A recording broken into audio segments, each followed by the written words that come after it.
Ma'am अस्सलाम वालेकुम। Ma'am कैसी आप? मैम क्या देख रहे हैं मैम, जो मंडे तक मुलतवी इन्होंने कर दिया, क्या नवाज शरीफ के आने से पहले इनको सज़ा सुनाने जा रहे? मेरे ख्याल में मैं आपको सीधी सी बात बता दूँ, अव्वल तो केस में कुछ नहीं है। अच्छा, अव्वल तो केस में कुछ नहीं है, सबको पता है। आज मैं खुद सुन कर आई हूँ, अब मैं भी बड़ी बाशऊर हो गई हूँ, अदालत में बैठ के काफ़ी कुछ समझ आ गई। कुछ नहीं है केस के अंदर, सीधी सी बात है। इमरान खान पहले भी कह चुके हैं, आप सिर्फ गौर इस चीज़ पे फरमाएं कि राना सनाउल्लाह ने ये डोनाल्ड ल्यू के लिए केस किया है। असल में तो ये केस बनता है फॉरेन मिनिस्ट्री का। अगर उनका साइफर का कोई कागज़ गुम गया था तो ये बिलावल जरदारी को इसको केस करना चाहिए था। फिर राना सनाउल्लाह किसके लिए केस कर रहे हैं? वो डोनाल्ड ल्यू के लिए कर रहे हैं। अब सारी नाराज़गी डोनाल्ड ल्यू को बचा, ये सारा कुछ खान साहब ने कहा था, डोनाल्ड ल्यू को, बाजवा को और अमेरिकन एम्बेसी के लिए ये केस हो रहा है। पहले तो ये समझ आए।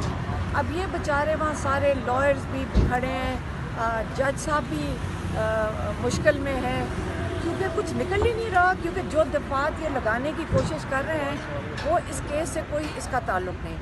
बल्कि हम तो अपील करेंगे chief justice Pakistan supreme court के जो चीफ जस्टिस हैं, कि एक साइफर था जो प्रेसिडेंट साहब ने भेजा था ना, किसने भेजा था शराज? प्रेसिडेंट साहब, डेप्यूटी स्पीकर ने भेजा था चीफ जस्टिस अता बंदयाल के पास। वो साइफर भी तो कहीं पड़ा होगा, इंशाल्लाह वो गुमा नहीं होगा। अच्छा अलीमा साहिबा ये बताइएगा, एक सेकेंड, तो वो साइफर उधर पड़ा होगा तो हमें तो अपील करनी चाहिए जस्टिस फाइज़ साहब के पास कि वो उसको ज़रा खोल के पढ़ के अपनी आवाम को बता दें कि ये क्या साजिश थी पाकिस्तान के साथ।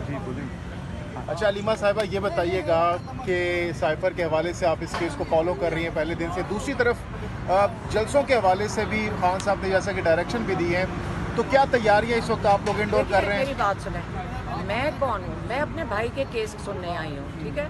और मैं दूसरा उनके जो उनकी अपनी ज़बानी पैगाम है वो मैं आपको बताना चाहती हूँ। जो जब हम उनको कल परसों मिलने गए ट्यूसडे को, तो उन्होंने अपने अल्फाज में एक पैगाम दिया है।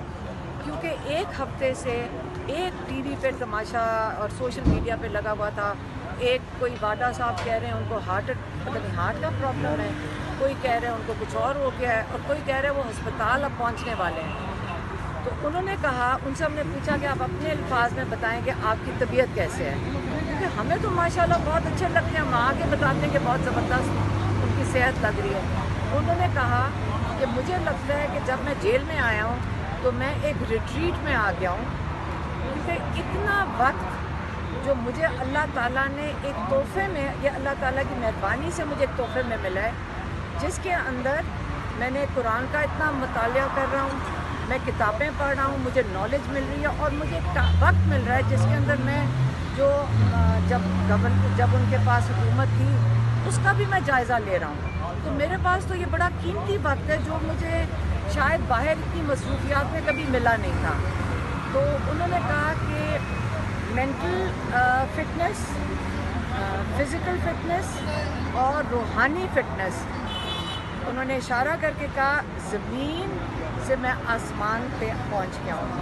2.5 महीने में ज़मीन से मैं आसमान, मुझे आप कहते हैं पाकिस्तान के किसी जेल में भेज दें, मुझे नहीं फ़र्क पड़ता। आप लोगों ने जो करना है मेरे साथ कर लें, लेकिन जो मेरा एक ही मुतालबा था, जो पाकिस्तान के हर पाकिस्तानी का मुतालबा है कि हम अपना आइनी हक मांग रहे हैं, और वो है कि 90 दिन में इलेक्शन होने चाहिए थे। एक दूसरा जो उन्होंने सिर्फ कंसर्न दिखाया, उन्होंने दिखाया अपने जो लोग हैं जेलों के अंदर, उन्होंने उनके लिए कंसर्न थे कि उनके वो लॉयर्स के साथ तो फॉलो अप कर रहे होते हैं कि उनके केसेस के बारे में, लेकिन वो कह रहे थे कि मुझे अब उनकी मुझे ये फ़िक्र है कि उनके घर में क्या हालात हैं, जो जेल में हैं उनकी माली हालात के ऊपर भी सब नज़र रखें।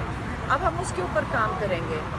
लॉयर्स तो काम कर रहे हैं उनके केसेस के ऊपर, हम एक सोशल सर्विस करेंगे, अभी हम कर भी रहे हैं, लेकिन उसको हम बढ़ाएंगे कि जो लोग जेल में हैं उनके घरों तक हम चेक करें, मज़ीद इसको फैलाव करें कि कि उनके घरों तक चेक करेंगे, उनकी कोई ज़रूरियात तो नहीं है, या उनको माली मुश्किलात जो हैं उसको भी हम ज़रा थोड़ा सा और मनज़म तरीके से उसको हैंडल कर सकें। हलीमा साहिबा, अगर खान साहब की खुदा न खास्ता रिहाई नहीं होती, जैसे दिख रहा है कि सज़ा देने की पूरी कोशिश कर रही है हुकूमत, आने वाले इलेक्शन में हम आपको देख सकते हैं भाई की नुमाइंदगी करेंगे, इलेक्शन में उतरेंगे? हम इलेक्शन में नहीं जाते। मैम नवाज शरीफ की वापसी को आप किस तरह देख रही है मैम? क्या हुआ वाकई वज़ीर-ए-आज़म बनने जा आप रहे हैं? ऐसे करें, वहाँ पे वो उनके सियासी जो लोग खड़े हैं उधर करें, या हम देखिए हम अपने भाई के लिए खड़े हैं। मैंने आपको अपने भाई का पैगाम दे दिया, और मैंने ये भी बता दिया जो कुछ उन्होंने कहा है मेरा काम है सिर्फ आप तक वो वाला पैगाम पहुंचाना। चले ma'am, thank you. Thank you.